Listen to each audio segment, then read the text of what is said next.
Good cup of tea, that. Good cup of tea, yeah? Mm. What's your go-to? The Godfather, where did that come from? I just got it for laugh, really. It's good, ain't it? You should have, what is the nickname they have for you? For me? Yeah. It's probably a Q to give me a nickname. The Q, okay. Oh, yeah, so a Q, yeah, God knows. I don't know. They don't surely they had some nickname for you in your boxing, or something, no? Billy Quick Gloves. Billy Quick Gloves? Yeah. Also as well, so like we know you as Will, but like where, so like, but your name's actually Billy, isn't it? Billy, yeah. It's like Billy in England, and my family always call me Will or William.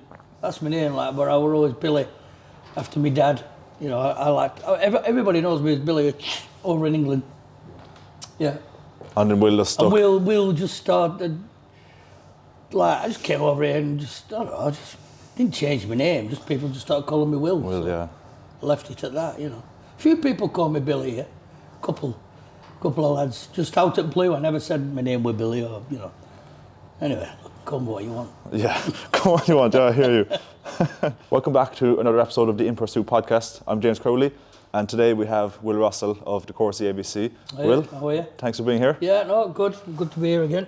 We've had a lot of great conversations, like off camera, and like we've said it a few times, like we need to get these conversations on camera because the stuff that you say, like, because you've got so much wisdom and experience and knowledge, like, and just want to, for better or for worse. Better or for worse, good way of saying it. Like, and I thought like doing this video now would be great because you have so much experience and wisdom to pass on to other people, like, because here in your club, like I see you training the little kids and stuff, and what you pass on to them is brilliant as well. Like, and let's go back to where the Courcey ABC started.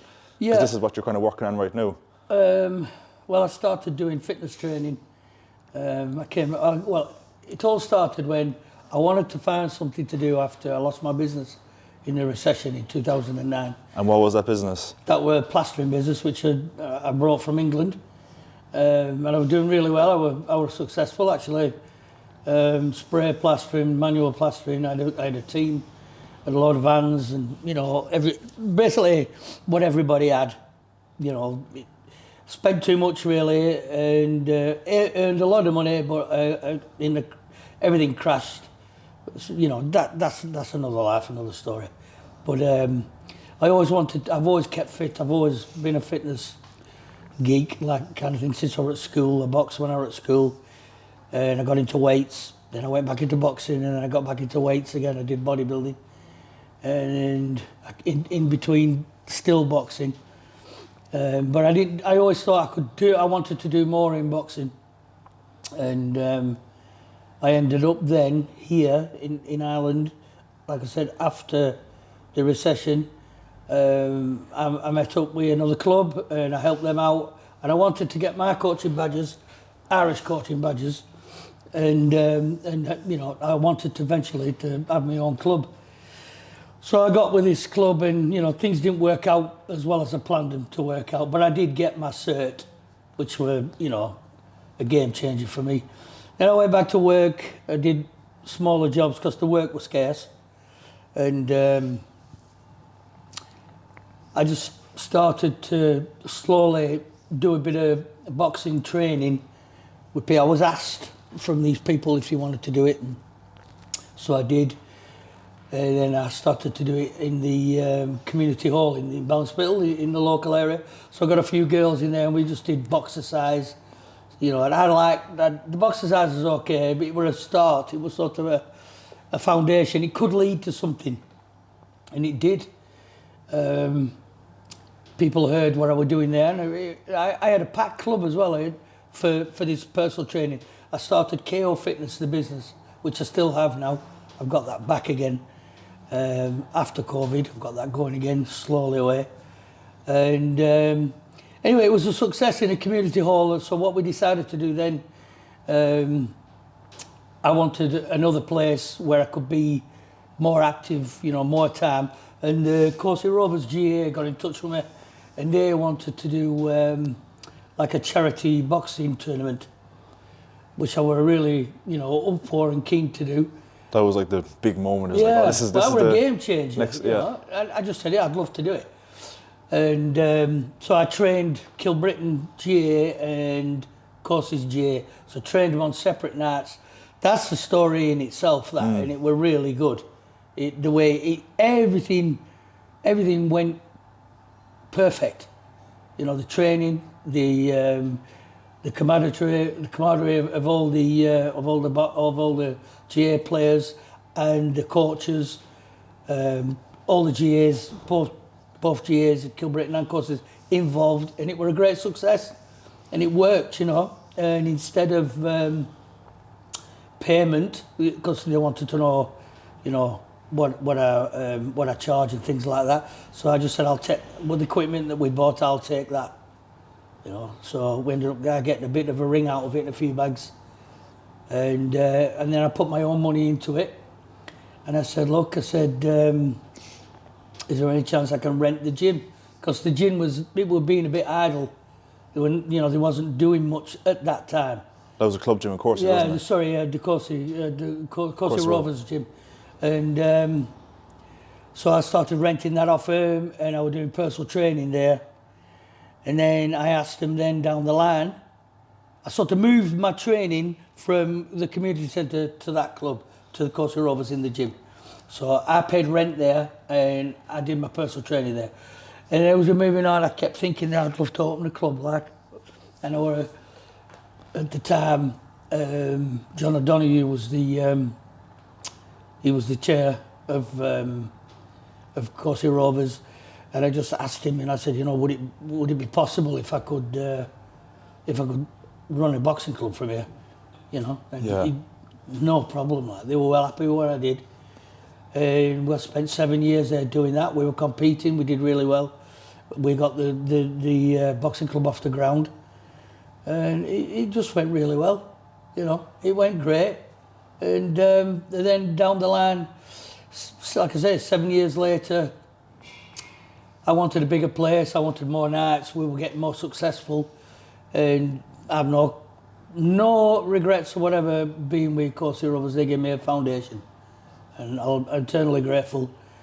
And anyway, I eventually got this place in like a year in February. Nearly a year. Yeah, so it's only a couple of weeks. Nearly a year now. Which has gone so fast, and I was going to say the same. Yeah, and we've been so successful as well. It's just been unbelievable. So I can open when I want, I can come in when I want, and I get more people involved, which is what I wanted to do. Whereas I were a bit restricted because obviously the GA, they had their plans, and nobody stepped on any toes. Everything was fine, but this place came up, so I took it. Yeah, you're like snatched it up. Been here ever since, and it's been great. And also something you said as well, like we were talking a while ago before.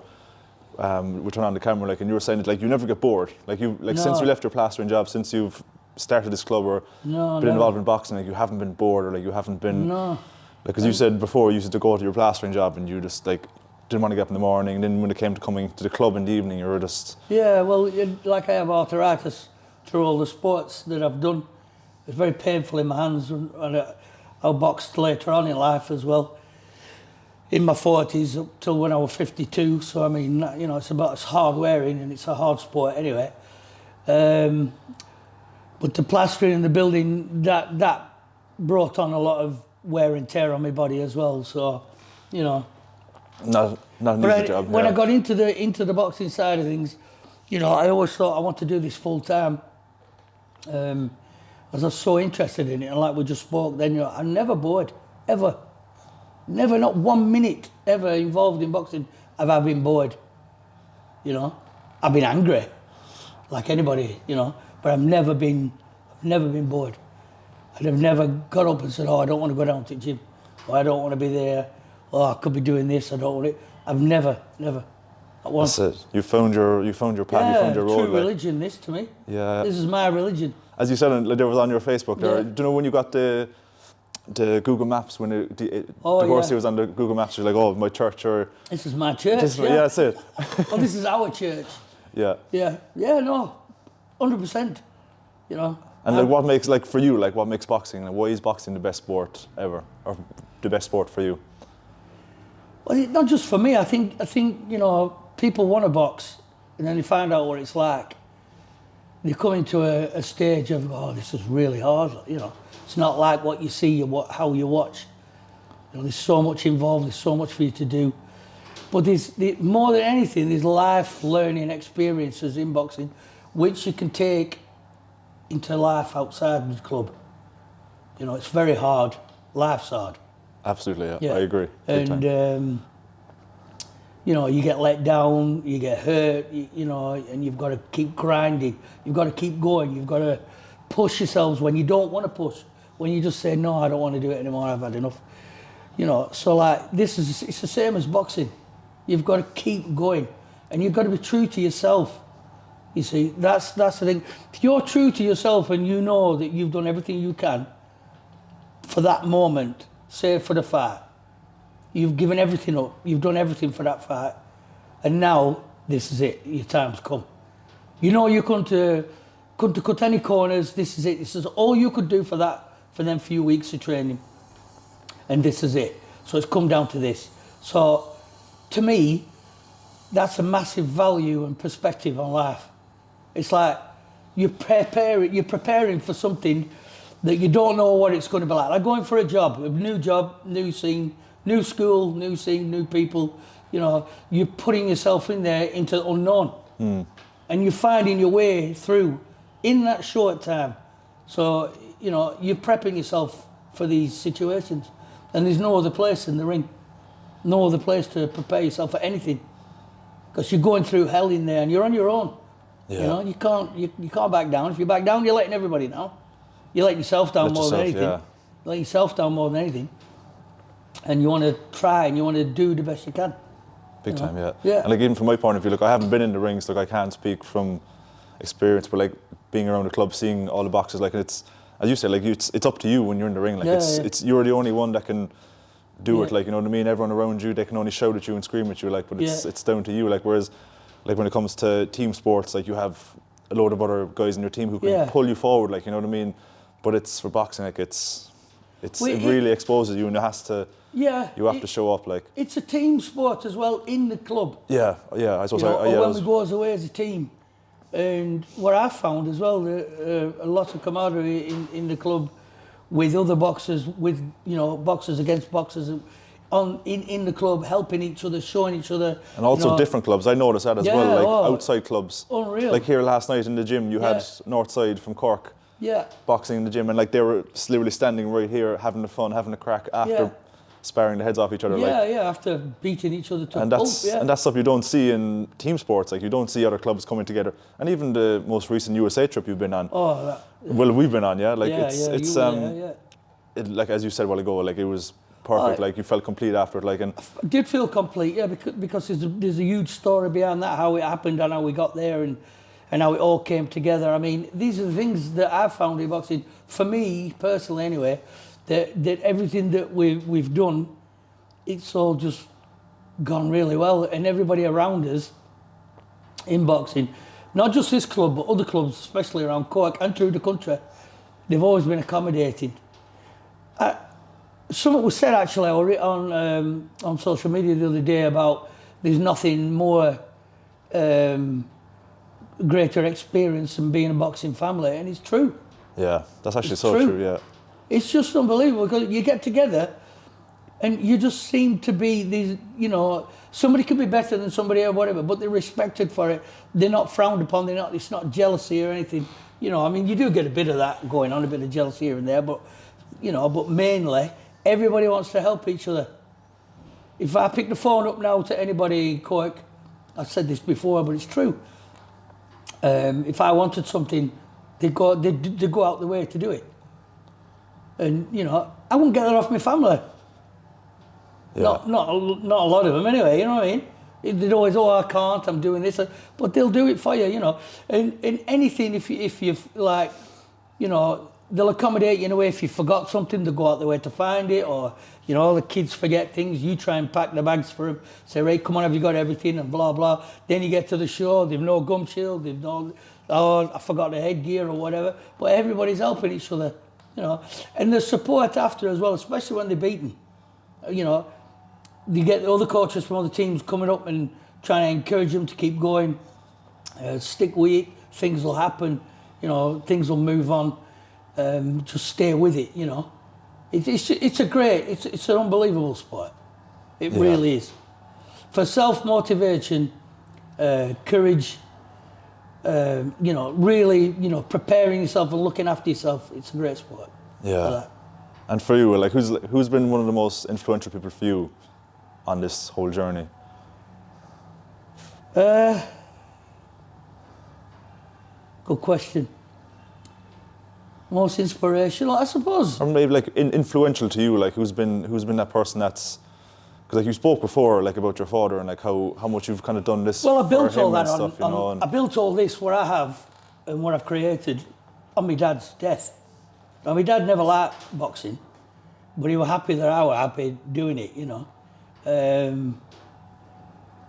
He liked boxing, but he didn't like me doing it, I suppose. That were it. I know he liked boxing because I think every parent is the same, though, when it comes to boxing. Yeah, well, yeah, of course, yeah. But it's not what they think it is. They think, they look at pro boxing and they look at amateur boxing. It's a totally different sport, And I mean, you can get hurt in amateur boxing, but it's very, very rare. It's very, very rare. It's well governed, well judged, well put together.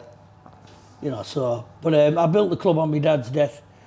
Dad died in 2017, and it was just not long after the Courcey Rovers and Kilbritton fundraiser. And once I got the club together, it gave me a focus. And instead of going off the rails, because I love my dad, I was very lucky to get on with him, like I did, and we were like mates, and I missed him a lot since I moved over here. I've been here now, 24 years. So, I miss him a lot. I miss him.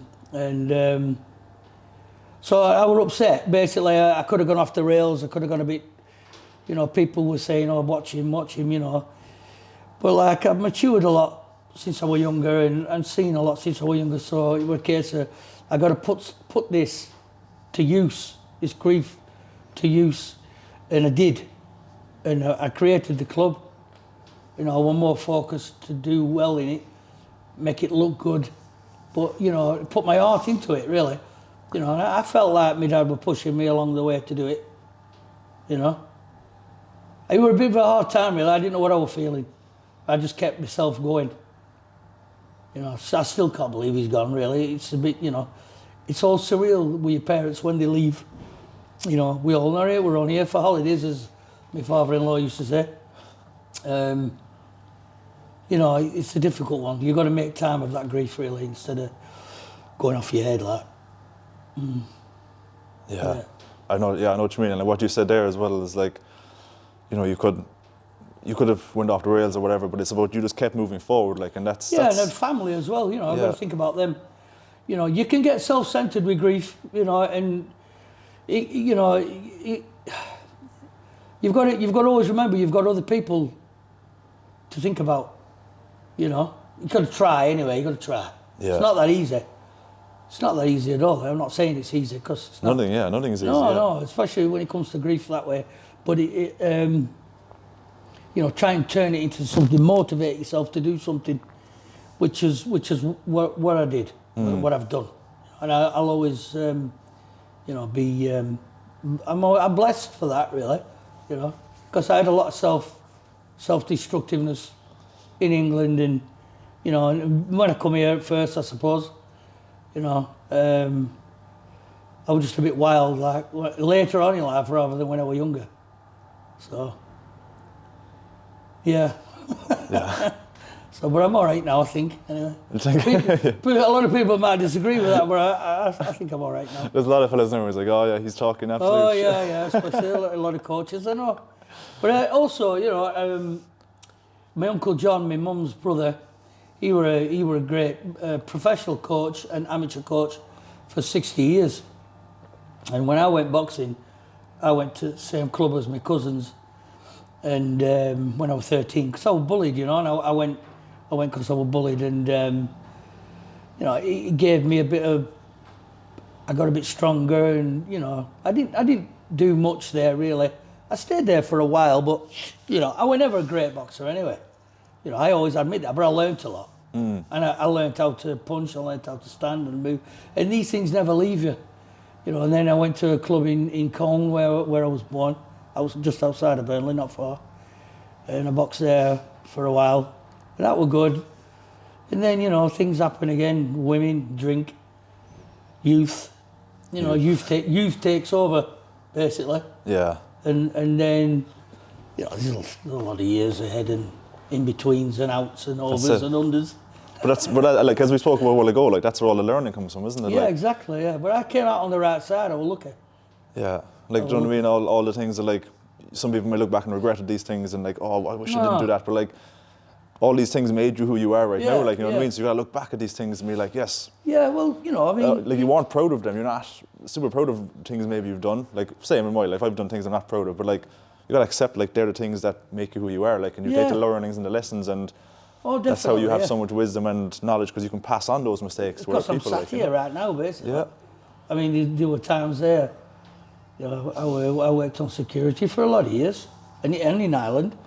I mean, I had a few rough incidents in England. I mean, I'm lucky to be here, very lucky. My mother will say I should have been dead 3 times over. She'll tell you that now.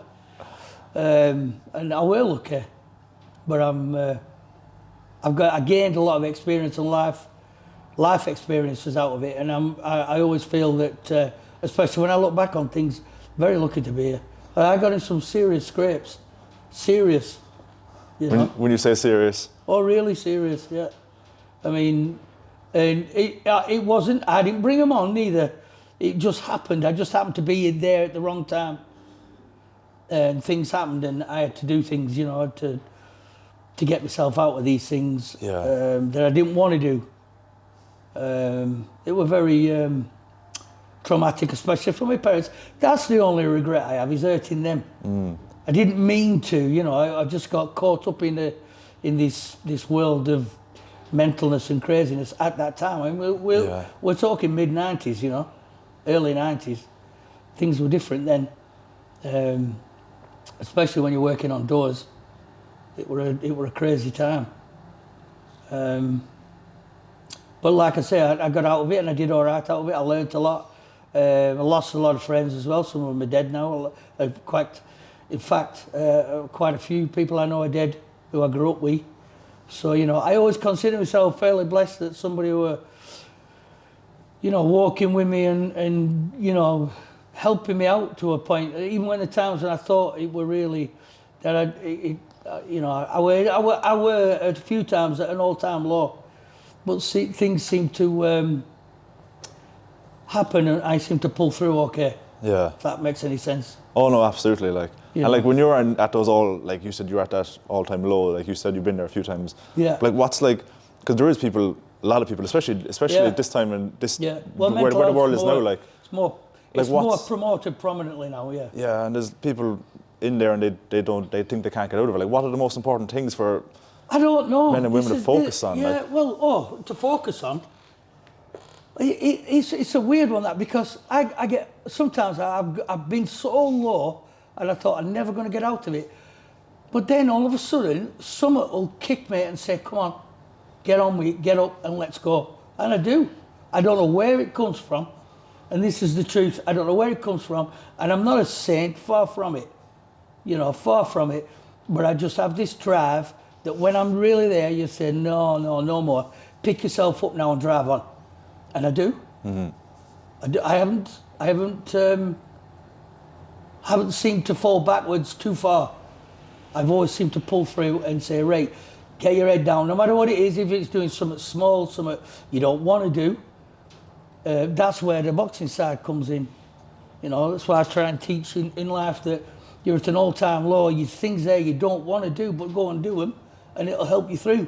Because you're doing something you don't want to do. It has a reverse psychology on you to say you didn't want to do it, but you've done it. So if you can do that, you can move on and do more.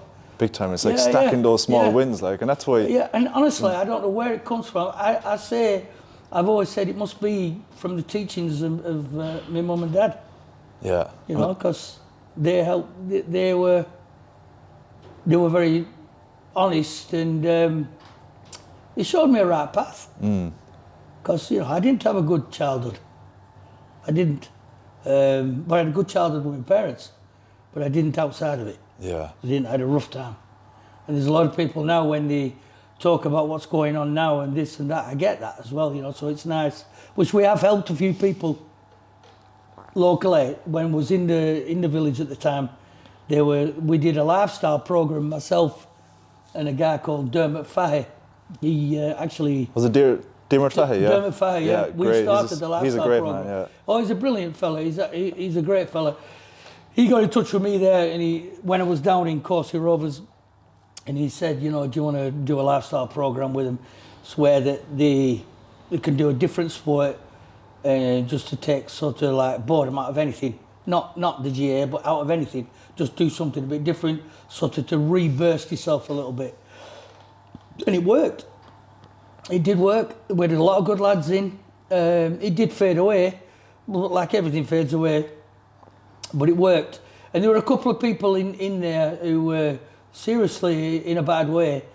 And Dermot's a counsellor, and you know, he does all this for a living. So we could pass these people on to professionals who dealt with that. And we did the suicide awareness courses and things like that. So we're able to, we have the numbers, we have a foundation for them to go to get help. Yeah. So we were trying to turn that over. And I do that here at the club as well. I do that here now. If there's anybody with problems and they want to come and talk to us, you know, not related to boxing, that's fine as well. Yeah, and that's something else as well with boxing. Like, it's like you don't just get in the ring and fight. You don't just hit the bags. Like, there's a deeper thing to boxing. Like, oh, it's deep. You know, it's a deep thing. Yeah. It's a soul-searching sport. Yeah, soul-searching sport. I love that. Yeah, that's a great way of saying it. Absolutely, it is a soul-searching sport because you've got to go places where no other sportsman's been before. Sounds like Star Trek, that, doesn't it? Yeah. It was good though, but I agree with you. That was. I'm selling it. Copyright. Yeah. But you're right though. I agree with you. Like, it's like you have to go to. Yeah, you have to really dig deep. You have to really dig deep. At The boundaries times. where, you know, it's like you don't want to stop, but you want to stop, but you can't. You've got to keep going. You know, you've got to dig deep. You've got to really dig. And you know, you're plugging away, and you think, I want to give up, it's no good, I'm not good enough, it's not going to work. Well, it's the same principle in everything that you do out of sport, in life, it's the same thing. Yeah. Same thing. But that's come down into like how you speak to yourself in your mind. Like you said there, like all these voices come in, it's like, give up, I can't do this, I'm not good enough, and all these. Yeah. And like you just need to combat those voices, isn't it? I think I learnt that when I was at school, because I was good at athletics. I was a really good runner, sprinter. My dad was as well. And we had this teacher, Mr. Duckworth. He was brilliant. He was a hell of a fella. He was so good. And I think he going back to what we were saying, he has a big influence on my life, a massive influence, because he gave me chances that other people wouldn't, who gave up on me. Teachers, you know? Yeah. And he was there, and he saw something in me that were good. And there were a couple of other teachers who saw some good things in me as well, but not many. But he were a brilliant fella, absolutely amazing, and he said a lot of truths that that made me the person I am now. And I'm just a normal Joe. You know, I'm just a normal Joe. I've no money. I've a bit of, you know, I'm happy basically. I ain't got a lot of money. You know, this is my wealth here and what I do in the boxing. But he sort of processed things in me and changed my way of thinking. Him no, definitely. Yeah. And that's all it takes. Like, it takes one person Just to kind takes that one of question person, you, because you're always. I notice myself as well. You're always so caught in like one way of thinking and one focus and one perspective. It takes someone to ask a simple question just for you to change your perspective. Like, I was chatting with a friend of mine, and he was, it was actually this previous year. Like, this previous year has been a tough. 2023 was a difficult year for me. It was a lot of things going on, a lot of moving parts. Like, and I was chatting with my friend, and I was like, 2023 wasn't the best year, and like, you know, it was at the end of the year. 2020 wasn't the best year, and then he says, why? He literally asked me why, and it made me rethink my whole year. And I look back and I was like, man, I've actually done so many good things. So many good things have happened. Yeah. And like, I was just so focused on like what I didn't do and what went bad. Like, and It just takes one person to kind of that's open your perspective. Exactly, yeah. You have to sit down and think what you've done in that year. Because you know how it is, it comes to the end of the year, I can't wait for this year to be over. You see all comments going up. Look, we're talking social media now because that's how everybody talks. Yeah. But you see it all the time, don't you? I can't wait for this year to end. But then they don't resit and think, okay, what did you do this year? And could you have put that right? Could you have done that? Did you do enough for that? You should do more for this. And then it's all right saying, yeah, well, I'm going to do this next year. You don't know what's going to happen next year. It could all be worse. Yeah. But you've got to learn to flow with it, which is not easy. Yeah. You know, like, I'm talking here now of my situation of where I am and how I've been able to do what I've accomplished so far. And I want to accomplish a hell of a lot more. Love to hear that. Love it. But I'm only doing on my perspective on what's happened to me. It's hard for other people. They can't. You see, when I'm trying to help somebody, I can't think about what I can think about what I did, but I'm a different person to that other person. They have a different strategy in their life how to deal with things. So it's a case of like, if I'm trying to talk to them, I'm trying to say, try and do this way, try and do that way. Okay, certain things that I did myself, try and intervene it with them to a level, but you've always got to remember that person is a different person. So you know, there's different issues, different goings on. Yeah, big time. There's only certain things that you can advise them, because, as I said, they're not you. I think we spoke about it before as well. Like, do you know what I mean? You can advise people what to do in their situation. They might come to you, whatever. But sometimes you got to go through the mistakes. And like, I've noticed myself, like, my father, like, he's always given me a lot of advice and guided me and taught me how to be a man, like, you know what I mean? And like, there's things like people, like, he'll advise you on things and like you won't take it on board. But as you make the mistakes, like, I've made mistakes myself, I'm like, wow. Do you know what I mean? You understand it at a better level, like, you know what I mean? People advise you, give you all these things, or social media as well is a big thing. Like, there's so many videos out there, like, do this is the right way to do it, don't avoid this mistake. Wrong. Yeah. Most of them are wrong. Okay.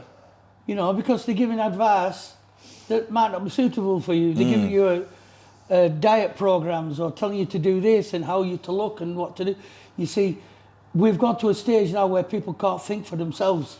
Oh yes, that's it. And that's what has to be taught. You've got to, you know, it's all right, yeah, that sounds like a good idea. Yeah, but will it work for you? Do you have all the backing to do that? Do you have the structure to do it, basically? Yeah. And 9 times out of 10 they don't, you know, because things are different for everyone. That's the problem. And this is it. This is social media is a great platform, but it's also a very bad platform, because it gives people ideas that are way out of their league, and instead of giving them a true to life experience rather than a false experience. Yeah. You know, a false outlook to a true outlook. And also as well, like, it makes people feel okay for like their situation. Like the way you said there, like, you got some hard truths when you're younger, like, and that's what you need. You need someone to, like, if you're like, well, how do I say, like, if you're not in a good position, like, let's say let's say you're fat, let's say you're overweight. Yeah. You need someone to tell you, like, look, you need to lose weight, and instead of you might go on social media, be like, oh, it's okay to be overweight, and it's okay to be this and that, like, and I mean, it's not, like, if you're not happy where you are, like, you need to change, like, and it goes back to what you said as well, like, the way you've mentioned there, like, come the end of the year, people all have all these goals for a new year, and they don't look back and they don't reflect, like, and everybody wants something what they can't get as well. You know, they can get. Sorry, I misrepresented that. They want to do things, but they want it now, and they want it within a couple of months. They're not prepared to take out 8 to 10 months to getting themselves in that position where they want to be. They want to do it in a quarter of time. You know, it takes a set time. Social media makes it look like you can do it straight away. Social media likes you can get it done by tomorrow. And people try and sell you that as well. Yeah, that's the selling point, you see. And then they get it, they make the money, and they're gone. And you won't see them again. And if it don't work, it's not my problem. That's what they'll say, like, you know, it's not my problem, this don't work, that don't work. You bought it, I'm gone. Same situation. Again, it's the same thing. Everyone wants to sell you something, but they don't want to back anything up. They don't want to give you the backing. you understand what I mean? When Absolutely, I say that? I totally hear you. Like, They don't want to help you more. Everybody, I find that everybody, especially, I think it's a harder time now than it's ever been, especially after COVID. There's a lot of trust gone. so like, how do you think previous to COVID now, like what has changed and what? Oh, it's huge in now, your isn't it? opinion? Especially, there's more mental health issues now than there's ever been, and there were always going to be, especially after in 2 years of leaving your kids in the room and they're trying to develop, fellas who want to get out and do stuff, stuck in with their wives. I mean, there's been a hell of a lot of divorces, a hell of a lot of mistreatment in homes, kids and wives and stuff. I mean, it's changed people, and I've found more people are more restless and the more, like, it's when you go into a shop, it's simple things like you go to. There's a lot of people out there that be nice and be friendly, but there's a hell of a lot of people who just can't be bothered. It's like they've got a job and they don't want the job. Yeah. They don't want to help. They've lost that help. They want to, well... Common decency, Yeah, common courtesy. Yeah. They don't want to give it to you.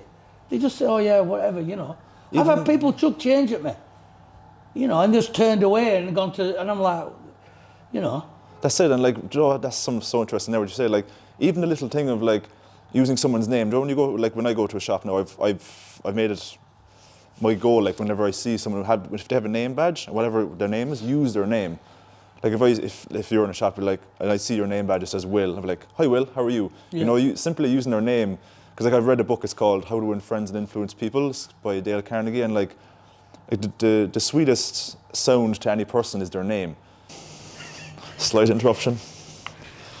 I didn't realise that. Oh no, it's all good. Yeah. That's the thing, like sure we're in the club here, like it's... There's nobody coming tonight anyway, so we're all right. Oh, so you've no training tonight, No, it's my night off, no. So like how does that run? So how does the schedule run for the week? We're opening on Monday to Thursday for the moment, but I'm trying to get Fridays going as well. But like at the moment we're so busy with championships coming up and then with loads of tournaments. In fact, this January has been really good because as soon as we got back, we've been busy. As you said there, like there was no January blues. It was just no January blues. Straight into it. It's took over the month. I mean, we're halfway through the month now, and it's just we're packed right through to end of month. And then as soon as we start February, we got the county championships, which lead to the Munsters, and then But then we're going to try and see if we can get a trip in. Which has to be compatible with RBA rules, because all that system, I don't even know where that's going.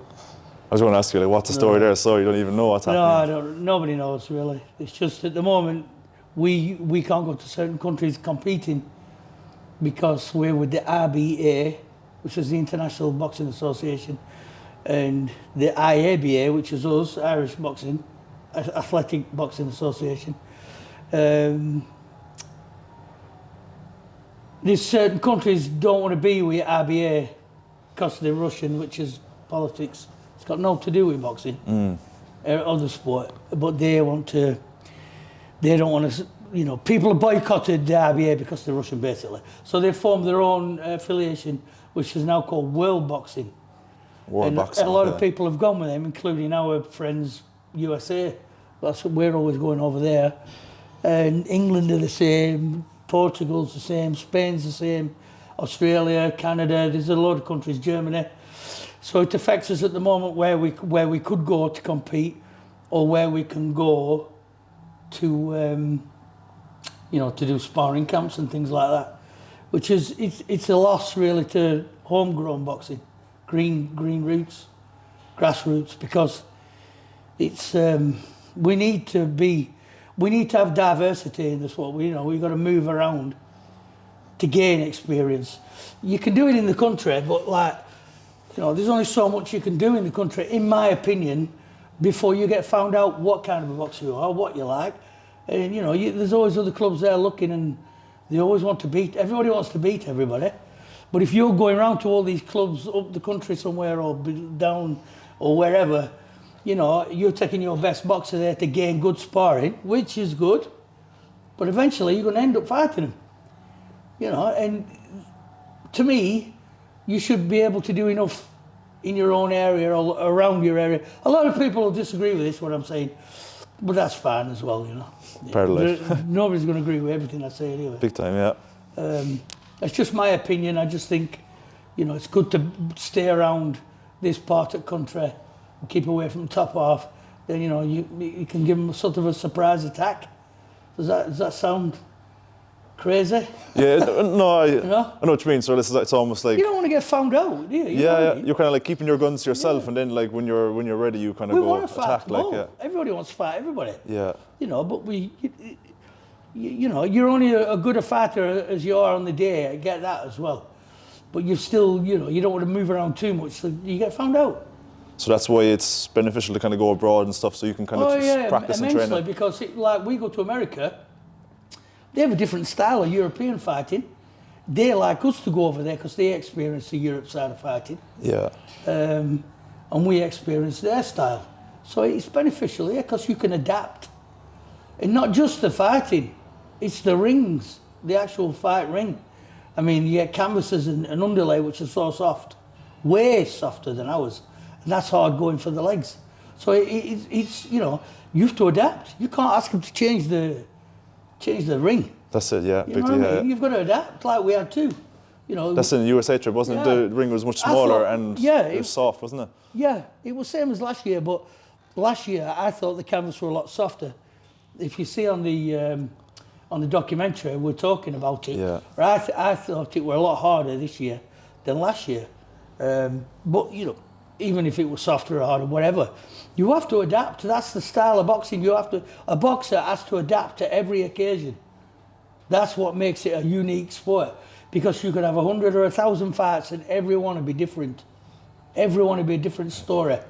And it's amazing, you know, because you have all them fights and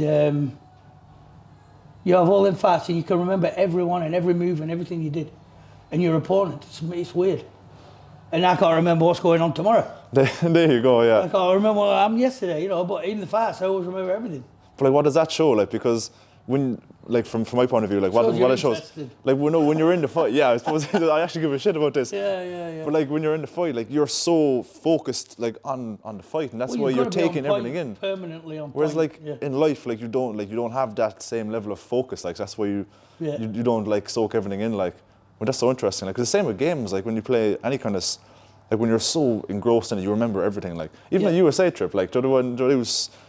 When energy's so high and everything's going well, like, you always seem to like remember those moments, like, and, Yeah. do you know what I mean? Because like in the ring, like it takes like every one of your senses has to be at Every high one of your alert, senses. you know? Good, yeah. Every one of your senses, yeah. Do you know what I mean? Like, because like, and they say like if you want to remember, I don't know who said this, like if you want to remember a memory, like let's say there's a moment here, right? We want to remember this moment. Yeah. We got to like find things we can touch, and we touch them, and we find things we can see. And then find things we can smell, and then like once you do all these, you're actually storing the memory or something like that. So like, I get the shows like so like it's so interesting. Like, and Yeah. it's interesting because that's and like that's what most people do in life. They just walk around and they don't remember anything, and that's why it's good to have somewhere where you can go and where you can actually channel that focus and practice. Focus. And isn't it? It's something you can build up that capacity to focus and Yeah. put that into life. Then, and you said there as well, like you need to adjust. Like boxing, you adjust. have to adjust. Same for life, like same for everything you do. Like It's like nothing's going- going to go to plan. You have to be able to adapt and. Yeah, it's like going to a different club or you know, or to a different tournament and all that. You've always to adapt. It don't matter, you might have been there before, but you have to adapt for that day. You know, you have to keep pressing forward. You have to change things, right? We're going to have to, this has happened now, so we're going to have to change this, we're going to have to change that. So it's constantly adaptation, yeah. Yeah. And for the young boxers out there now, like what are the biggest things, like let's say boxer, he's trained a couple of years now, he wants to get better, he wants to keep improving.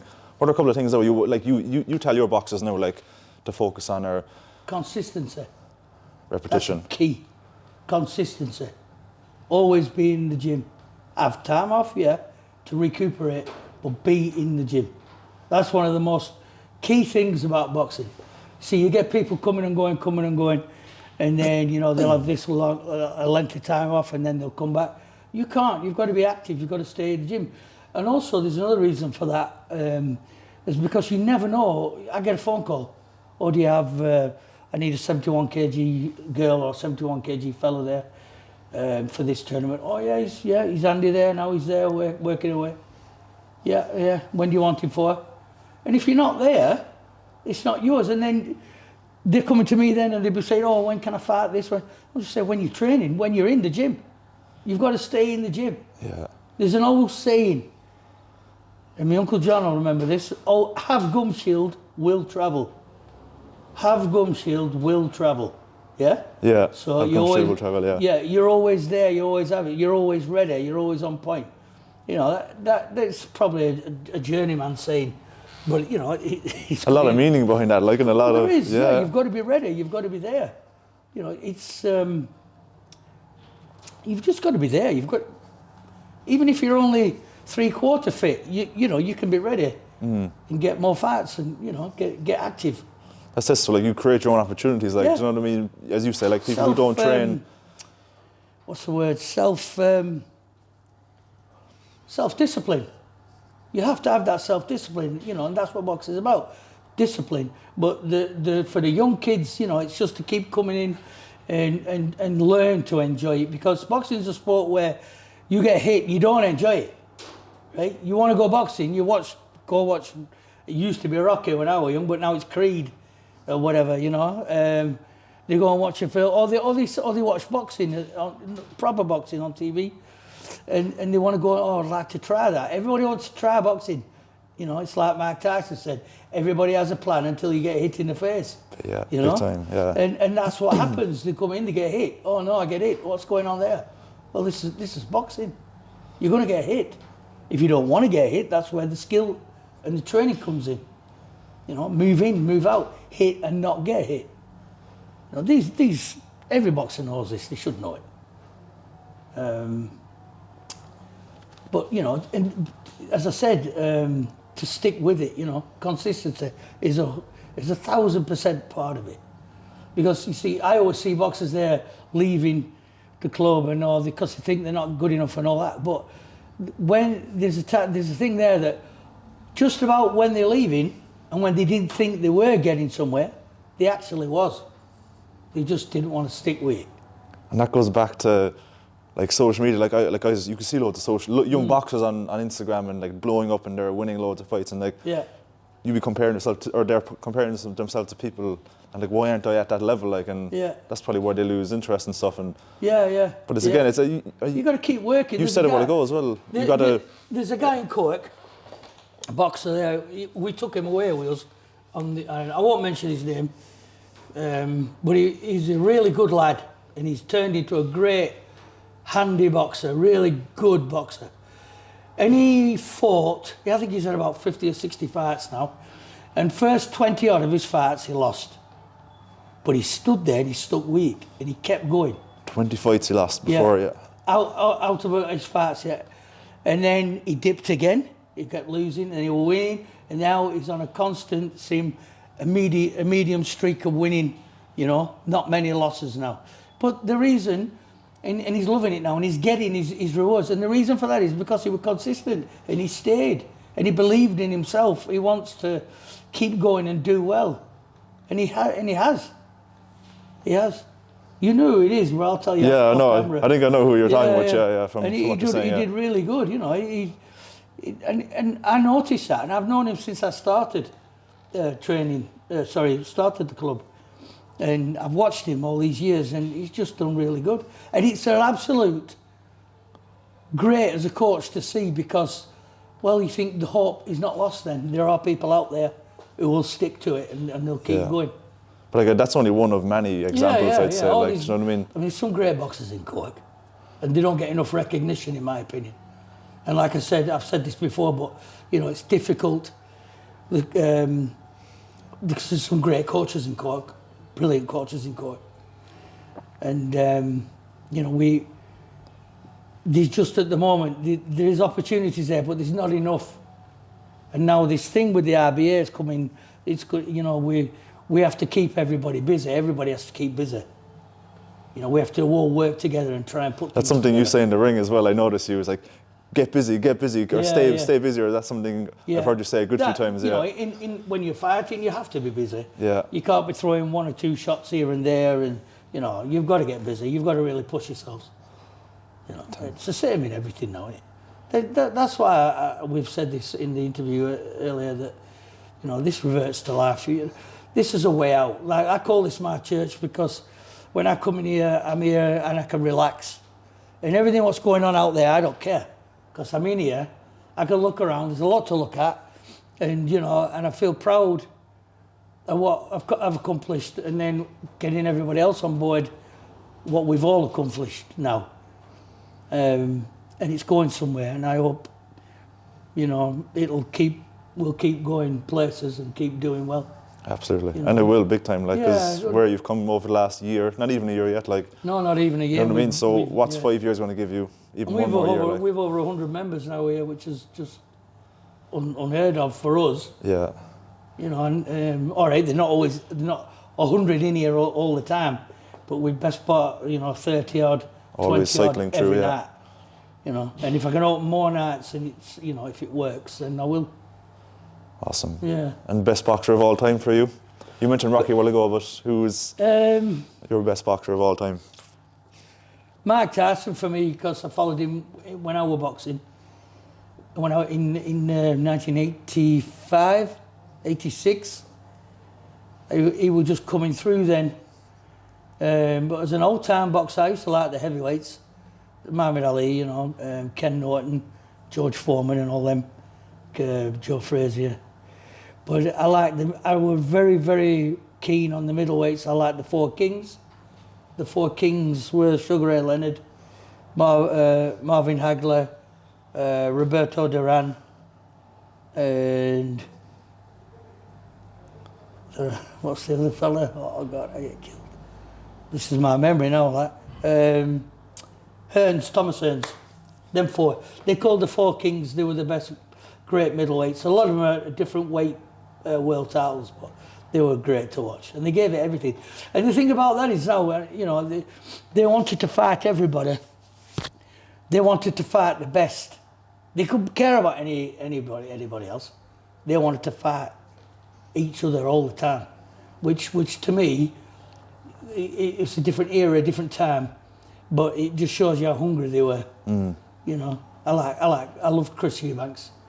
You know, I thought he was a fantastic boxer. He were very, and there's another one there, Carl Thompson. I thought he was brilliant, and he was a very underrated boxer.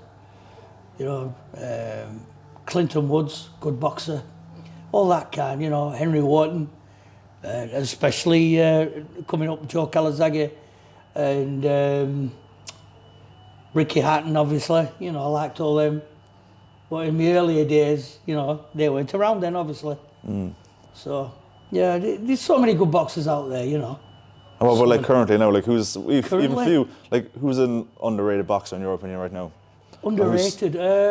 Someone you look at and you're like, he deserves more recognition or she deserves more recognition. Well, obviously, there's our Katie Taylor, and I call her our Katie Taylor because, you know, I'm not an Irishman, but you know, I'm an Irish native, a blow-in, as they say.